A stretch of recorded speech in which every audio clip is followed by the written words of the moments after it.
Welcome to this tutorial series about creating a slider puzzle in Blender. This is the effect we will be creating, which is based on one of those puzzles where you slide tiles into the empty space so you can try and unmix the image. This tutorial is nearly entirely done with Python, apart from a few things we're going to do manually, so while I hope that everyone will be able to learn something from this regardless of their programming experience, you'll definitely benefit from both knowing Blender pretty well and from either having had some basic experience in programming, or even better, programming in Blender. Having said that, not everything I'm going to do is going to be the perfect way of doing this. There's always multiple ways to code something. I also have to say that I won't be able to answer every question or problem you may have with coding. Many of the problems you may encounter will be general programming problems which aren't necessarily specific to this tutorial, but I have left in a few mistakes I made in the code so I could show you how to correct common problems as we go along. I should point out that I won't be updating the code for this when new Blender versions come out, so there may be a time when some of this code no longer works, but code changes don't happen all that often. This project was made in Blender 2.69. I know that 2.7 has just been released, so I did make sure that the code still works in that as well.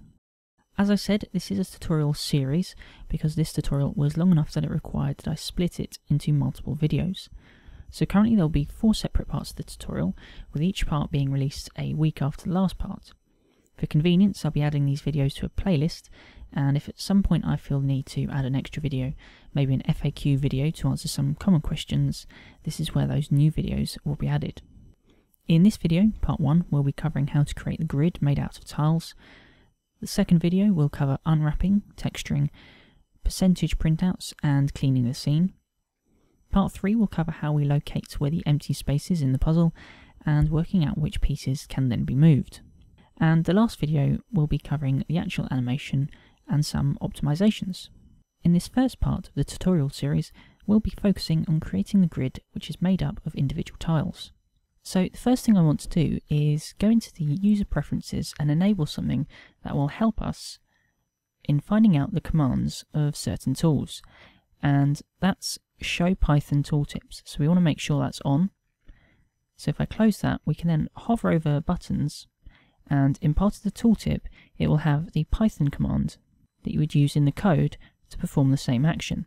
So hovering over the new material button, we can see it says bpy.ops.material.new, and that's because that's the code command you would use.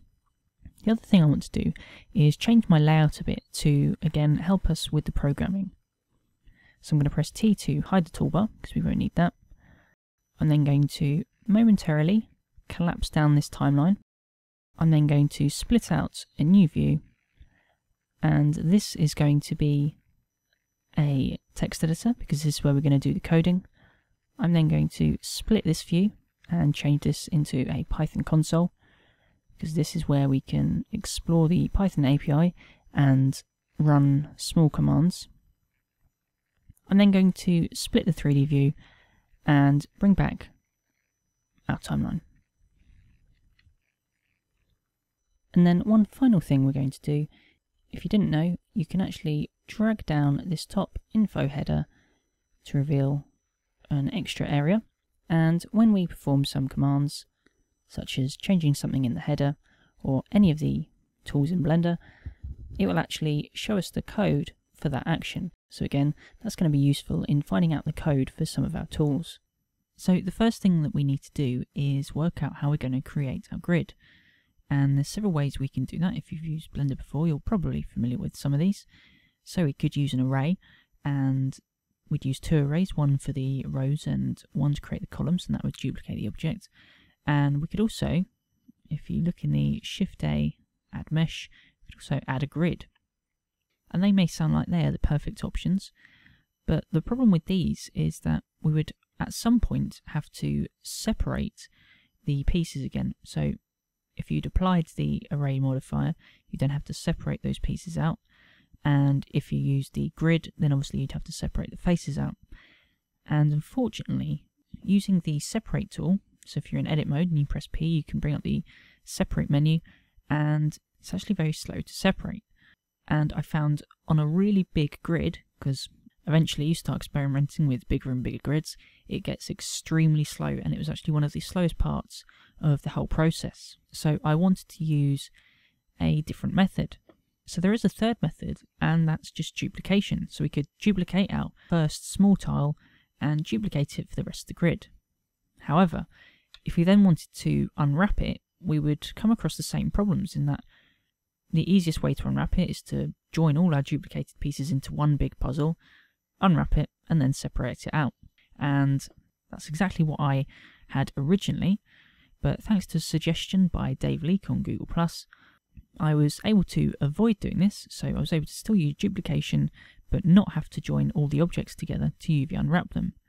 And I actually used a modifier, thanks to Dave, that I hadn't used before, and we'll be going over that a bit later.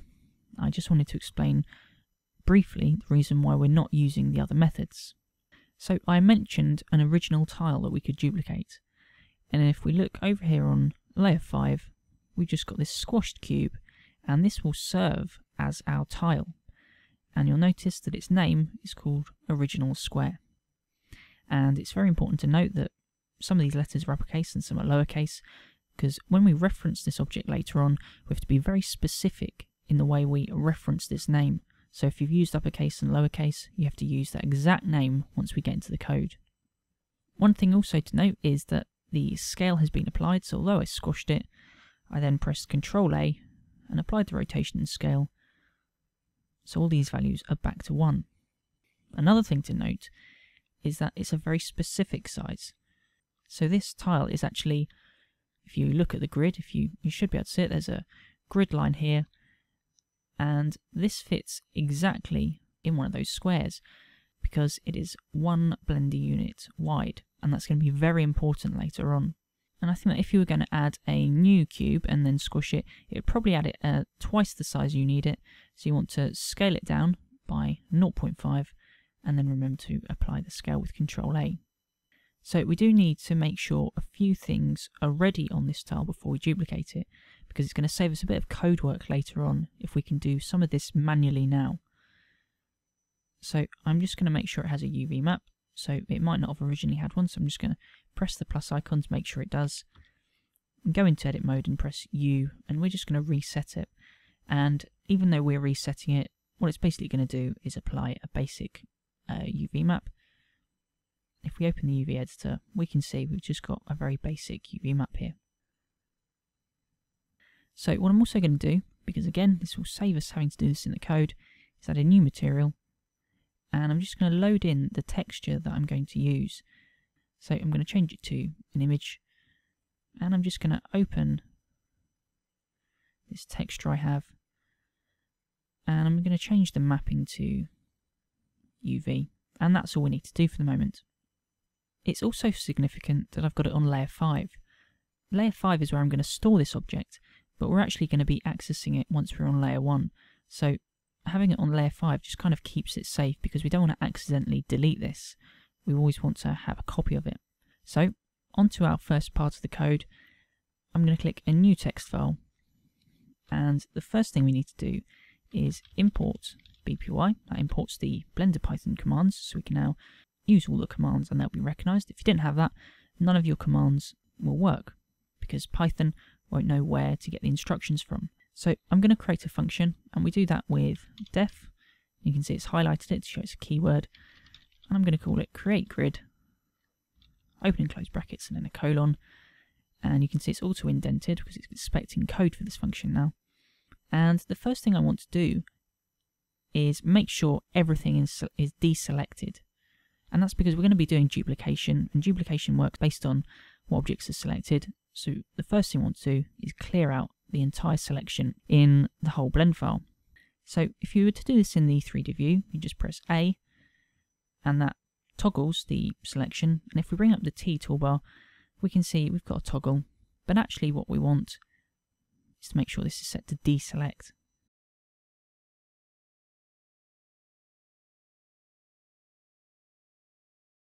And if you notice up here in the info window, it's showing us our last action.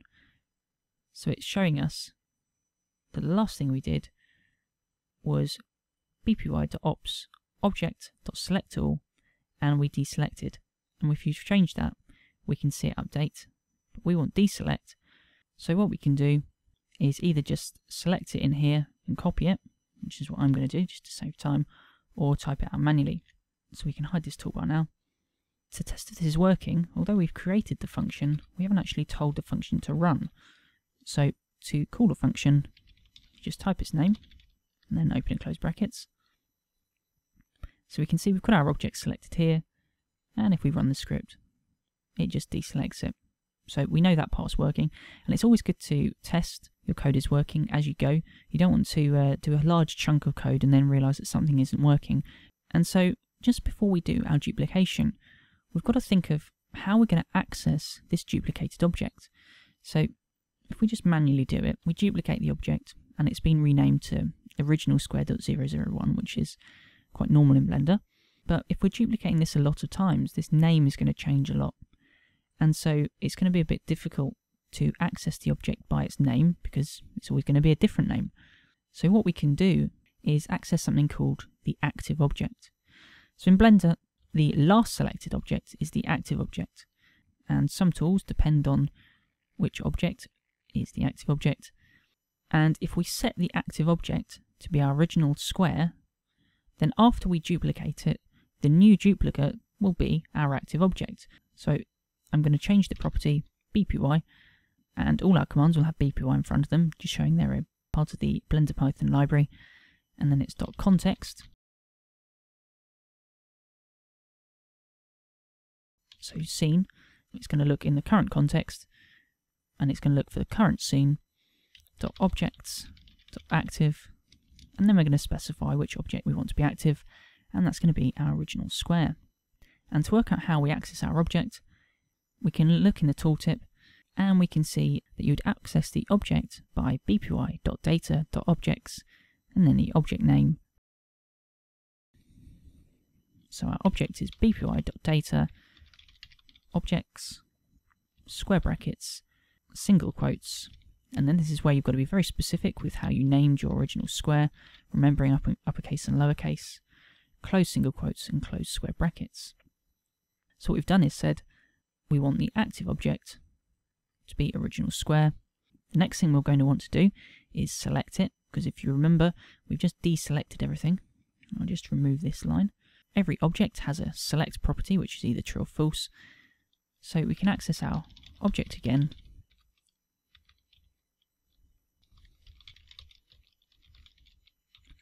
and then .select equals true. And you can see true has gone blue, so it's a keyword. So we've deselected everything, made this object active, selected it again, and now we can continue with the duplication. And we can duplicate something just with this command here. And again, if we pull down this menu, we can see that the command is here. Now this actually uses the duplicate move command, but there is actually another one which is just duplicate without moving, because we're going to handle the movement of our objects a bit later on. So bpy.ops.object, so this stands for Blender Python commands, and then we're looking in the operators, and then the object operators, and duplicate. And you can find out more commands if you're in the Python console, and I've just put the mouse cursor there so I can type in it. And if we do the same here, and then a dot, and we can press Control Space to trigger the autocomplete, and you've got all the operators that work on an object. So we've got things like deleting, converting, baking, and so using autocomplete we can often track down commands we're looking for. So under duplicate you can see we've got duplicate, duplicate move, and we've got several other ones. So that's just another way of finding out what command you might need, and just remembering to open and close brackets because it is calling an operator. So you've duplicated it, and then I'm just going to copy this deselect line again and paste it underneath, so we are just deselecting right at the end.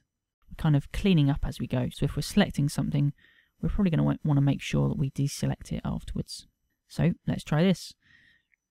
We've currently got a duplicate already here, so I'm just going to delete that. We've got our original square. Let's run the script. And we can see we've got our duplicate object. So we know that's working. But I did say that I was storing this on layer 5, so I could move it on layer 1. So I want to be able to be on layer 1 and run this script without having to, switch over to layer 5, find the object, run the script so it can do its duplication, and then move back. Because the duplication only works if it can see the object.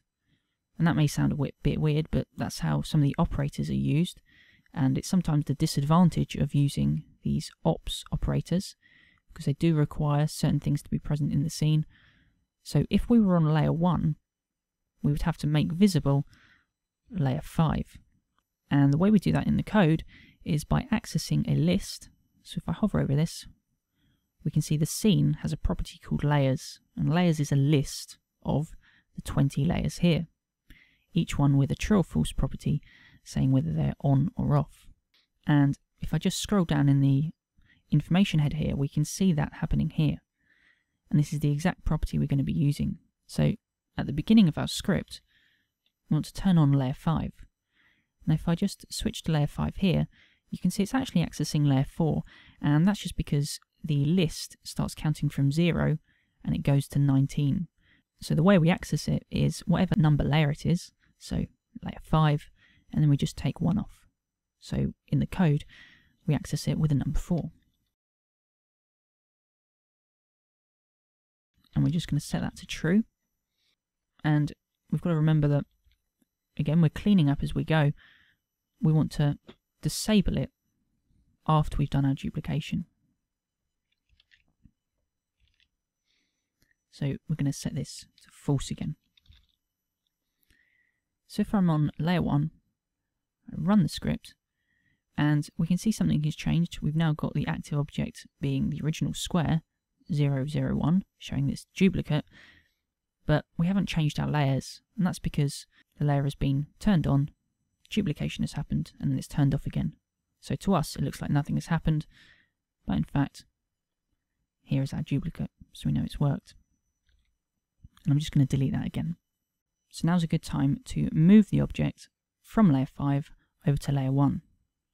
And I'm going to do that by setting the objects layers. So if we select it, we can see we've got layers properties here, and it's very similar to the scene properties, but instead of accessing it via the scene, so data.scenes and then the scene name, we're going to access it from the object, so data.objects and then the object name .layers.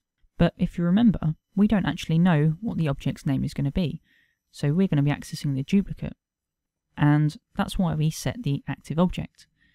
So now we can access the active object and access its layers. We're going to do that with bpy.context.scene.active_object.layers. And remember, start counting from 0, so we want it to be on layer 1, which is accessed with 0 equals to true. And then we're going to do the same thing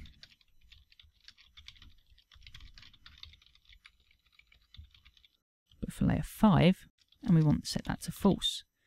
So we do want the active object to be on layer 1, not on 5. And to save us typing out this, bpy.context.scene active object, instead of typing that out repeatedly, we can actually shorten that by storing the active object in a variable. And this serves no other purpose other than making the code a bit more readable and a bit easier to write. So I'm going to create a new variable called CurrentPiece, and this is going to be storing the object that is the result of the duplication. So CurrentPiece equals, and then that same command we've been typing, active_object, and that means that we can copy this and replace this active object command with CurrentPiece, because we've stored the active object in CurrentPiece, and so the CurrentPiece variable now has all the properties of the active object. So it now becomes a bit easier to read our code. And if we just run this, so I'll go back to layer 1, if we run it, you can see our duplicate has now moved to layer 1. And again, I'm going to delete that just so we don't have lots of duplicates hanging around. So how you can see that we've worked out how to do this is that really we're just repeating things we'd normally do in the 3D view manually and working out through several means, whether that's by looking in the information header, whether that's hovering over fields and looking in Python Tooltips, or whether it's exploring the API through autocomplete in the Python console. We can find out the actions that we would normally do in the 3D view and find out their code forms. Now, our puzzle is going to be made up of several squares, or tiles as I'm going to call them from now on, and currently we're only running this once, which means we're only going to have one duplicate.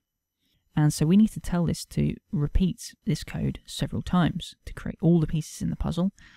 And so we're going to write a loop.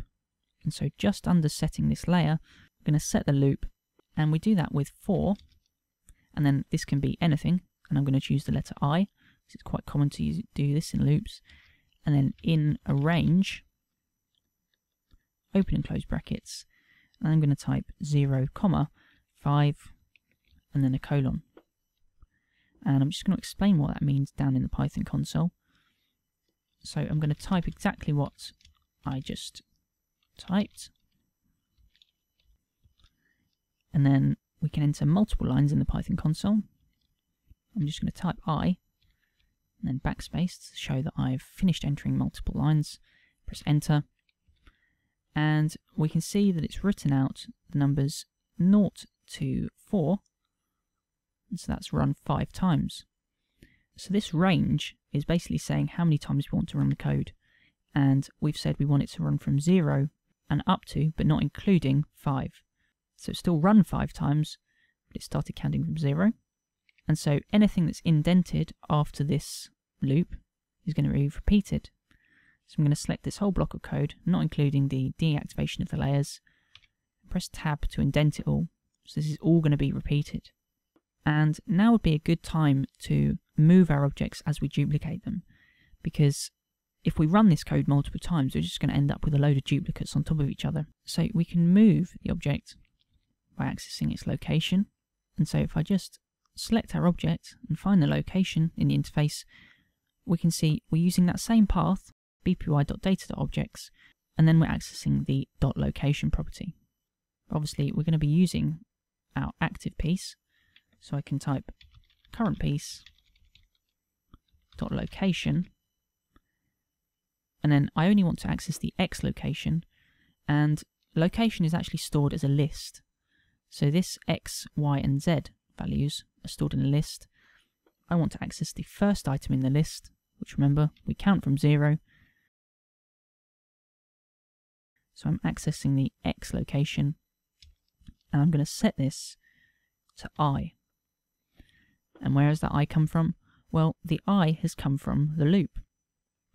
So if you remember in the loop that I just ran down here, I said for I in range 0 to 5, print out I. And it printed out the numbers from 0 to 4. Because what happens when the loop runs is that it starts counting from 0 and it passes in that value into I each time the loop runs. So the first time the loop runs, I will be 0. The loop will run again.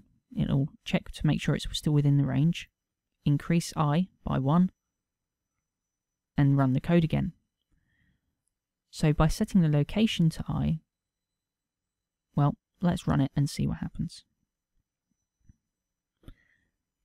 So you can see, if I go into a wireframe, we've got our first object at 0, because remember, that's what our range starts counting from. And then each one, its X is increased, because that's exactly what happened to I as it went through the loop. Again, I'm going to delete these duplicates. Although we sorted out the row, we now need to sort out the columns. And to do that, well, that's another loop. And the way we do that, under the first one, I'm going to indent and do exactly the same. Or not exactly the same, because this time it's going to be for J in range 0 to 5, and then again I'm going to indent all of this so it is in the loop. So we've got a loop within a loop now, and I'm going to copy the way we're accessing the X location, and this time I want to access the Y location. Remember I said it was in a list. The second item is going to be Y because it goes X, Y, Z, and instead of setting the Y to I, we're going to set it to J. So let's run that, and you can see we have our grid. So if you remember the first loop we had, that was creating a row, and our second loop is going to move up, create a row, move up, create a row. So you can see this equals 0, 1, 2, 3, 4. And then we want to increase the Y by 1. So again, Y is increased by 1. And then the X is increasing. Y increases by 1. And then the X is increasing. And that repeats for the whole loop. So that's really good. We've got our grid created now. But what you'll notice is that it's not centered. And, you know, for a small grid, that doesn't really matter. But when you start doing bigger grids, it can really make a difference just to have everything centered. Instead of it just start to go off the edge of the grid. It'd be far better to utilize the space we've got in the center here. So what we can do next is work on how to center it. And what we can do is divide the number of sides of the grid. So in this case we've specified 5 because that's how many rows and columns it's going to create. And we can divide it by 2. But we haven't really got a number at the minute that's defining the number of sides. I mean, we've got the number 5 every so often, and we're going to want to use it a couple more times. But that means we've got to change it in 4 different places if we want to change the size of the grid. So now's a really good time to kind of create a control variable at the top outside of the function called number of sides. And wherever we've got the number 5, we're going to replace it with our variable now. So now we can change it in one place and update the size of the grid. And so down here where we've got location, we're going to take our current location and we need to offset it. So we're doing minus, and I'm going to do open and close brackets and use our number of sides variable divided by 2. And I'm going to do the same down here.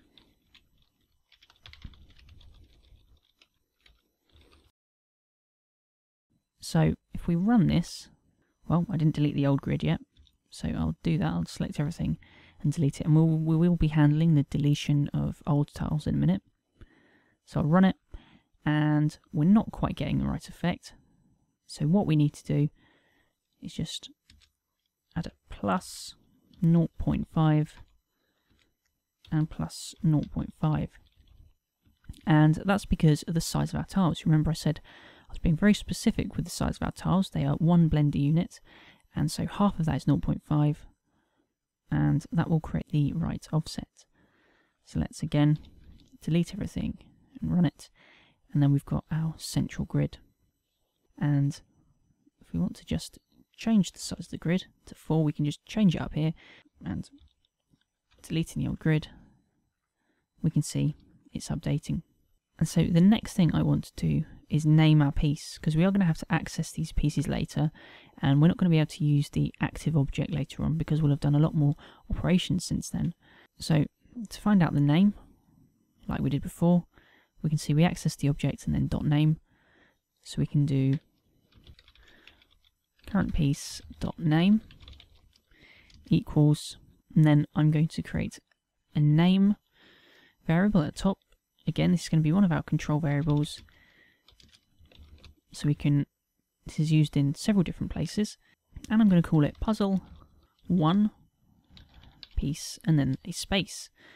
And we're doing puzzle 1 because there may be a time when you want to have multiple puzzles in the same scene, and so just calling this puzzle 1 will allow us later on to differentiate between different grids. And remember, I'm putting a space at the end because we are going to be putting a number on the end for each piece in a second. So we can do CurrentPiece.name equals name, so it will equal puzzle1 piece and then a space. And then I'm going to add, so you can add things to strings, I'm going to add a number called name counter.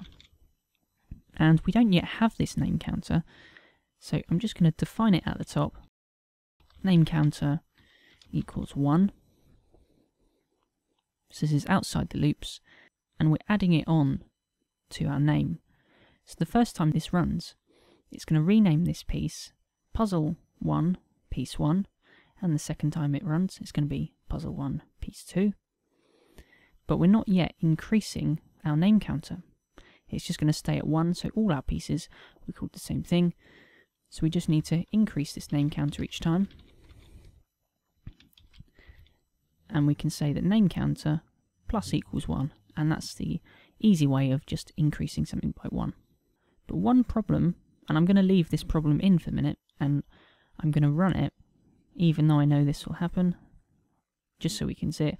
We've got an error, and now is a good time to open the system console. And you may think, well, this is the console down here. Well, this is the Python console. We need to open the system console, because that's where all our error messages go. So on Windows, we can open it under the Window tab, Toggle System Console, and we have this terminal window open up. On a Mac, I don't think you have this option. I think you have to open the Blender package contents and start Blender from the terminal in there, but I'm not too sure on that. Same goes for Linux. I'm not really sure how to open it on there, so you'll have to do your own research. But this is where our error messages go. And one thing I just want to point out is that obviously I've resized this window, but I've also have another script running on Windows called AlwaysOnTop, and that allows me to work on the window behind, which is the Blender window, and have this still stay on top. So it becomes very useful to be able to edit code and not have to keep minimizing and bringing this to the front. So that's just a little extra script that is available for download for free, so if you search for AlwaysOnTop. Anyway, our error. You can see it says line 28, so it's telling us where the error is, which is this new line we've just done, and it says it can't convert an int into a string.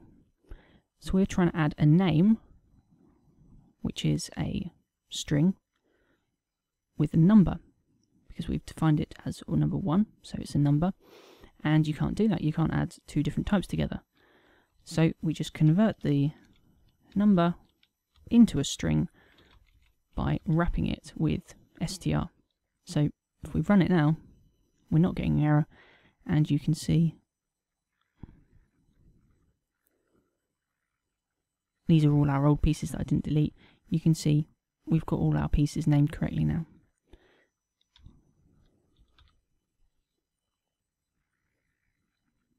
So now that we've got our system console window, it's a good time to start adding some printouts to our functions so we know at what stage the code is at. And you may think, well, what's the point? It runs in, half a second. There's no need to know the progress, but our script is going to get increasingly more complex as we move on. And if we have a large grid and several other properties that we can define to be quite large, it's going to run quite slowly. And it can be very useful to have printouts telling us at what stage we're at and also what percentage we're at, so we know how long we can expect to wait. We can also see if Blender has frozen or whether it is still actually doing something, because when you run a script and it's running for a long time, Blender may appear to be not responding when in fact the script is just waiting to finish.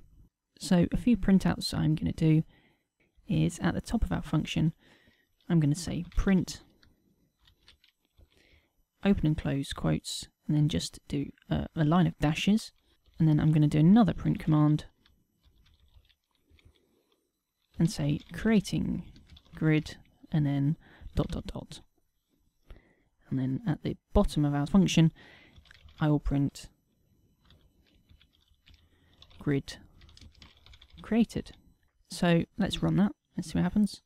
And so we can see this is creating grid, and it's now successfully created the grid because it has got to the bottom, it's completed these loops, so we know it's been created. And so in each section of code we're going to have similar messages, so we know at what stage the code is has either got to or is possibly failing at. And that's where we're going to leave it for part 1. We've finished creating our grid, and we can now move on to the other sections. In the next part we'll be looking at how to unwrap and texture our grid. We'll also be looking at how to print out a percentage to show the progress of our script, and how to clean our scene so that the old grid is deleted before creating a new one.